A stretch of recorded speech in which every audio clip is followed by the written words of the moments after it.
Aunque era cierto que Gran Bretaña había ganado la batalla de Inglaterra, seguía siendo enormemente vulnerable.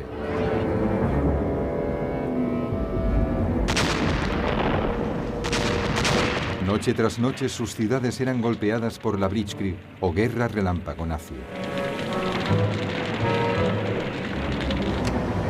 Sus líneas de abastecimiento por mar estaban siendo constantemente atacadas. Churchill necesitaba más ayuda. Y solo había un país que pudiera proporcionarla: Estados Unidos.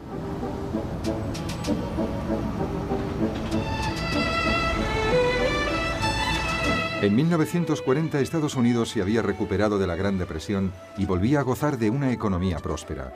Poseía grandes reservas de mano de obra y su crecimiento industrial era imparable. Pero el pueblo norteamericano se oponía totalmente a volver a implicarse de nuevo en las guerras europeas. En julio de 1940, un sondeo popular sobre el tema dio como resultado que solo un 8% de la población estaba a favor de participar en la guerra. A pesar de este dato, Churchill presionó al presidente de los Estados Unidos, Franklin Delano Roosevelt. Hacía tiempo que Roosevelt admiraba a Churchill por su postura claramente antinazi, y ambos compartían intereses en asuntos navales, ya que Roosevelt había sido subsecretario de la Armada de Estados Unidos en 1917. Roosevelt había escrito a Churchill para felicitarle tras su nombramiento como ministro de Marina en 1911, y ambos habían mantenido desde entonces una cordial correspondencia donde Churchill firmaba como exmarino. Roosevelt tenía sus reservas en cuanto a una posible agresión alemana, un conflicto que pudiera arrastrar a Estados Unidos a la guerra. A tal efecto, empezó el largo trabajo de preparación de la opinión pública norteamericana. Soy un pacifista, pero considero que ustedes y yo deberemos actuar juntos para proteger y defender nuestra ciencia, nuestra cultura, nuestra libertad norteamericana y nuestra civilización.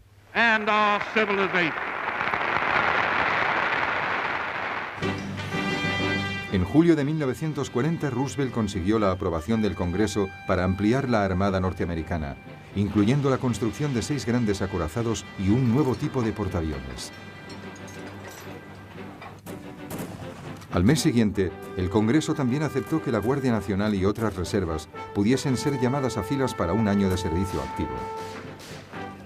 En septiembre se acordó una gran ampliación de las Fuerzas Armadas que ascendía a 150.000 hombres para el ejército de Estados Unidos, de los cuales un número limitado de reclutas era escogido por sorteo.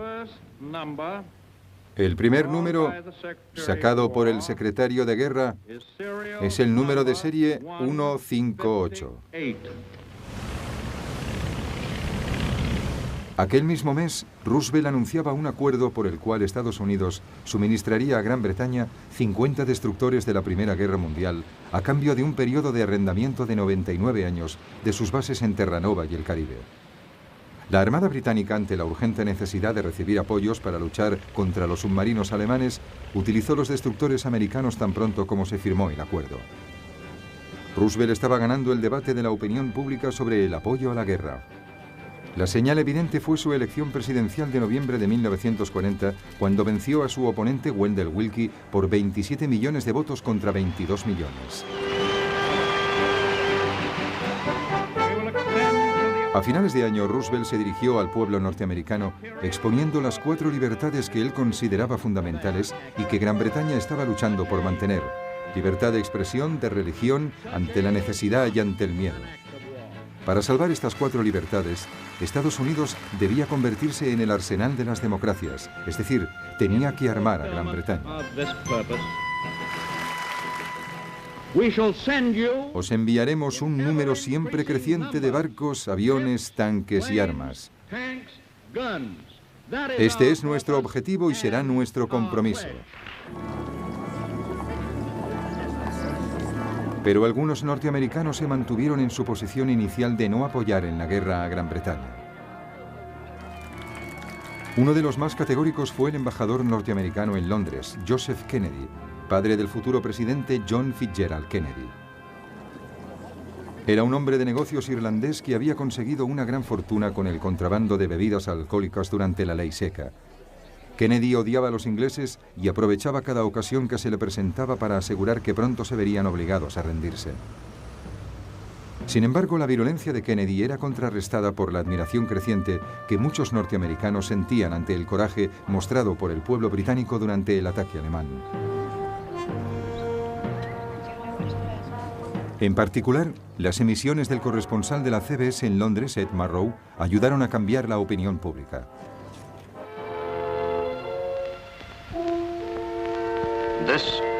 Les hablo desde Londres. Recuerdo la tarde del domingo 29 de diciembre. Se trataba de una tarde de invierno como cualquier otra.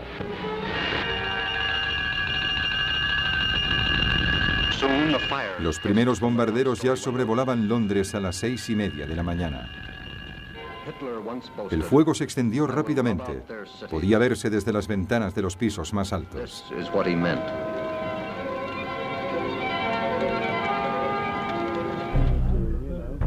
En enero de 1941, Roosevelt, animado por su triunfo electoral, propuso un proyecto de ley llamado Lend-Lease Bill, o Ley de Préstamo y Arriendo.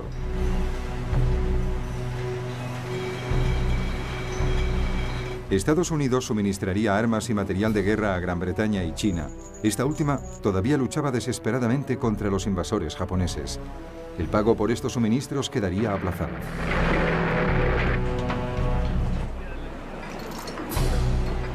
Roosevelt comparaba la ley de préstamo y arriendo al hecho de prestar una manguera a un vecino para apagar un fuego, pensando en recuperar la inversión más adelante. Una forma muy astuta de actuación política, pues si finalmente Estados Unidos se implicaba en la guerra, ya contaría con una importante industria armamentística, a diferencia de lo ocurrido en 1917.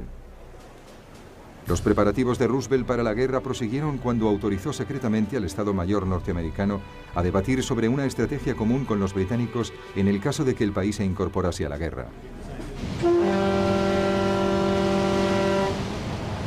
En abril de 1941, Roosevelt ya se sentía lo bastante seguro como para dar otro paso más en su apoyo a los británicos, esta vez en el mar. Amplió enormemente la zona de seguridad panamericana, un espacio en el cual los barcos de guerra norteamericanos podrían proteger sus propios barcos mercantes. En mayo, las tropas de Estados Unidos establecieron bases en Groenlandia y en julio, los marines norteamericanos fueron enviados para reemplazar a la guarnición británica de Islandia, que estaba destacada allí para impedir a los alemanes el acceso a dichos puertos. La Armada norteamericana también empezó a proporcionar escoltas de convoyes reducidas a los barcos norteamericanos que transportaban materiales de préstamo a arriendo. En ese momento Hitler no tenía intención de provocar a Estados Unidos para que entrara en guerra, así que dio órdenes estrictas a la flota submarina de no atacar a los barcos norteamericanos. A pesar de ello, el conflicto fue inevitable. El 4 de septiembre de 1941, un avión británico atacó al submarino alemán U-652. Los alemanes creyeron que el ataque provenía del destructor norteamericano Greer, que se hallaba en las inmediaciones, y lo torpedearon. El Greer respondió con cargas de profundidad y se produjo una escaramuza que duró 3 horas.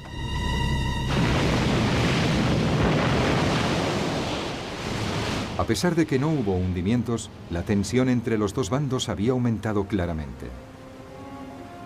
El 17 de noviembre se produjo otro altercado cuando el destructor norteamericano USS Kearney fue torpedeado por los alemanes mientras efectuaba tareas de escolta a la altura de Islandia.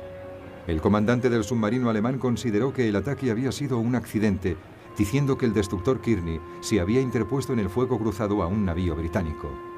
El resultado fue 11 marineros norteamericanos muertos y el regreso del destructor seriamente tocado al puerto de Reykjavik. Roosevelt protestó y la prensa estadounidense difundió el agravio. Sin embargo, el pueblo norteamericano seguía oponiéndose abiertamente a la participación en la guerra. Tendría que suceder algo más para que Estados Unidos entrara en la guerra.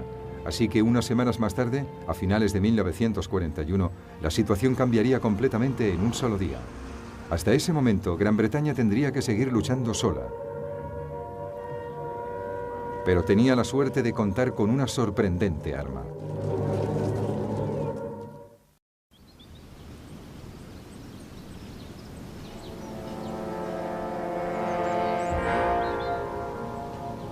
Podría ser una casa solariega un poco ruidosa en la campiña inglesa. Pero en el pasado, Bletchley Park albergó un secreto fundamental para el desarrollo de la Segunda Guerra Mundial. Y es que en Bletchley, Gran Bretaña conseguiría descifrar los códigos más secretos de los alemanes.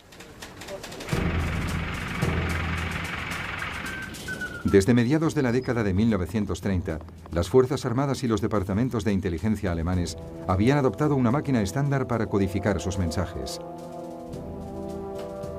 La máquina codificadora E, más conocida como Enigma. Fue desarrollada a inicios de los años 20 como una herramienta práctica para que los hombres de negocios pudiesen mantener en secreto sus mensajes comerciales. Estaba accionada por una batería y sus mensajes eran transmitidos en Morse para ser descifrados por otra máquina Enigma en el extremo receptor. El cuerpo central de la máquina estaba constituido por 3 rotores que se podían ajustar para codificar el mensaje de tal forma que solo pudiese ser descifrado por otra máquina ajustada según los mismos parámetros. Los rotores se podían reemplazar y ajustar de forma distinta. Cada letra podía posicionarse de 150 millones de formas diferentes y su número de combinaciones era infinito. Esta cuestión, unida a la frecuencia con que se cambiaban las claves, indujo a los alemanes a pensar durante todo el tiempo que duró la guerra que su sistema de codificación Enigma era infalible. Sin embargo, fueron los polacos los primeros que intentaron resolver el desconcertante rompecabezas. Los polacos conocían la existencia de la máquina Enigma y no tardaron en organizar un equipo de matemáticos de primer nivel para descifrarla, nombres como Marian Rejewski, Jerzy Rosiski y Henryk Zygalski. Sin embargo, el equipo no podía descifrar los mensajes sin saber la posición interna de los rotores. La solución llegó desde el Servicio Secreto de Inteligencia francesa, que envió a sus aliados polacos material reunido por un espía en el Departamento de Codificación del Ejército alemán. Entre este material se hallaba un manual de uso de Enigma. Los polacos pudieron reconstruir una máquina Enigma y emprender así la laboriosa tarea de descifrar mensajes. En julio de 1939 se incrementaron las amenazas de Hitler a Polonia. Gran Bretaña y Francia habían prometido su ayuda en caso necesario. Y era evidente que la guerra estaba a punto de estallar. Así que los oficiales de inteligencia de los 3 países aliados se reunieron en Varsovia. Allí, británicos y franceses se quedaron atónitos al ver los progresos que los polacos habían hecho para decodificar Enigma y aceptaron el envío de 2 de sus máquinas reconstruidas a Londres. Tan solo 2 semanas antes de que Polonia fuese invadida por los alemanes, las 2 máquinas Enigma fueron entregadas en Londres a los aliados.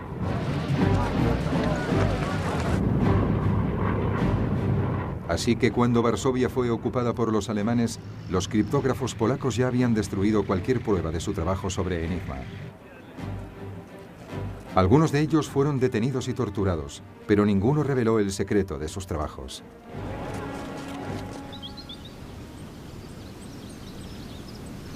La tarea iniciada por los polacos fue retomada entonces por los británicos y su Escuela Gubernamental de Códigos y Cifras de Bletchley Park, en las afueras de Londres. El comandante Alistair Denniston era el director, y fue él quien reclutó a un curioso grupo de matemáticos, campeones de ajedrez y expertos en crucigramas con objeto de proseguir con la decodificación. Entre estos expertos se encontraba Alan Turing, un profesor de la Universidad de Cambridge que en 1936 había trabajado en la idea de una máquina de computación universal, una máquina que en el futuro pudiera resolver todos los problemas matemáticos. Turing había diseñado sofisticadas máquinas de decodificación conocidas como diosas de bronce. La materia prima para Bletchley Park provenía del servicio Y británico, una red de estaciones de radio que hacía servicios de escucha y grababa las transmisiones alemanas. Los mensajes eran introducidos en las diosas de bronce de Bletchley y las permutaciones se ponían en marcha hasta que finalmente se encontraba la clave. Una vez que el mensaje había sido descifrado, se traducía, se analizaba y se transfería a la autoridad competente. Desde el momento en que Winston Churchill fue nombrado primer ministro y tuvo conocimiento del trabajo llevado a cabo en Bletchley, comprendió la extraordinaria importancia del asunto. Churchill se refería a Bletchley Park como el lugar donde se producía la información ultrasecreta, y de ahí derivó a Ultra, el nombre en clave. La distribución de mensajes Ultra era rigurosamente controlada. A los comandantes en jefe solo se les mostraba la información que concernía directamente sus operaciones. La necesidad de mantener en secreto esta fuente de información era tan importante que Churchill insistía en que no se emprendiese ninguna acción basada en el material proveniente de Ultra, a menos que existiera un plan tapadera para evitar las sospechas de los alemanes sobre la procedencia de la información.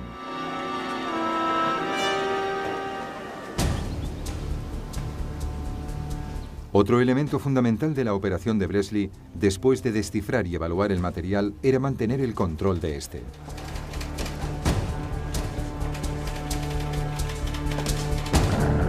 A menudo los mensajes podían contener información de vital importancia sobre planes y acciones alemanas. Toda la información se archivaba a partir de un complejo sistema de fichas indexadas y del que constantemente se extraían respuestas a toda clase de preguntas. Al final de la guerra en Bletchley ya se decodificaba la mayor parte de la información alemana casi al mismo tiempo que ésta era enviada por los alemanes. En broma solía decirse que un comandante alemán hubiera obtenido sus órdenes más deprisa llamando directamente a Bletchley Park. El material de Ultra se convirtió en una parte vital del esfuerzo realizado por los aliados en la guerra. Un buen ejemplo de la importancia se pudo comprobar el 8 de junio de 1940, cuando el portaaviones británico Glorious estaba escoltando a los convoyes que retiraban las tropas aliadas desde Noruega. Bletchley descifró señales que indicaban que los cruceros de combate Scharnhorst y Gneisenau se estaban aproximando a dicha posición. El aviso de alerta fue enviado de inmediato a la sede de la Royal Navy, pero allí no atendieron la información con la misma precisión con que les había sido transmitida y no la transfirieron.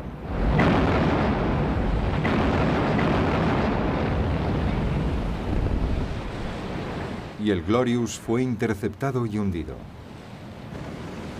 La Armada Británica había aprendido por la fuerza lo importante que podía llegar a ser el tipo de información Ultra. El error no volvería a repetirse nunca más.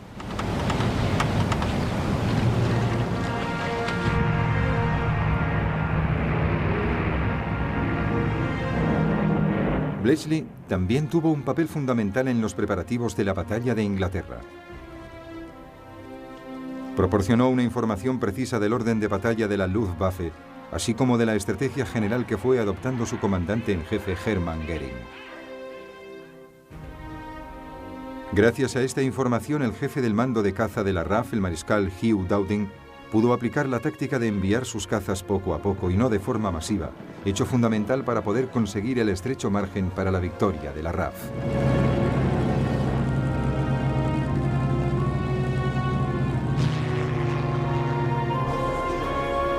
Mientras en 1941 Gran Bretaña proseguía su combate en solitario,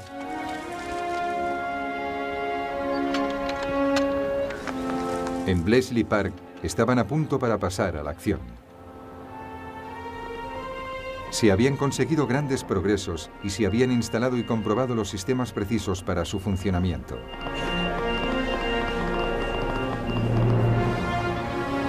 En los años siguientes, Ultra y el trabajo de Bletchley Park demostrarían ser vitales para las victorias aliadas. Victorias que todavía estaban muy lejos.